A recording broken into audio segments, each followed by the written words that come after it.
السلام عليكم ورحمة الله. خطوة غير جيدة من فلاديمير بوتين، حيث يستفز الجزائريين بتصريحات خطيرة ويهاجم إيمان خليف.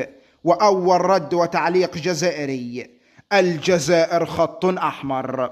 سنتعرف على تفاصيل هذا الخبر في هذا الفيديو، ولكن عزيزي المتابع لا تنسى دعم هذا المقطع بلايك والاشتراك في القناة. ضرب فلاديمير بوتين كل العلاقات التاريخية بين الجزائر وروسيا عرض الحائط، غير مراع تماما لمواقف الجزائريين معه، حيث انتقد الرئيس الروسي بوتين وبشدة البطلة الجزائرية إيمان خليف، التي أصبحت مادة إعلامية دسمة لقادة العالم في الشرق والغرب.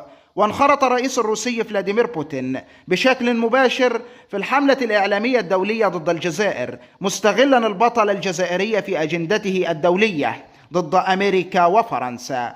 وعلى الرغم من اعتراض الجزائر ضد روسيا على مستوى مجلس الأمن ورفضها استخدام أو استغلال اسم من أسماء الجزائر في الأجندات الدولية بين الدول وإخلاط السياسة بالرياضة، وقال بوتين خلال لقائه مع طلاب مدارس في كيزيل في روسيا أن فوز الملاكمة الجزائرية إيمان خليف غير عادل وهراء، مضيفا إنهم يقتلون الرياضة النسائية، ويمكن لأي رجل ببساطة أن يعلن نفسه امرأة ويشارك في أي رياضة دون إعطاء أي فرصة للنساء للفوز بمراكز الميداليات.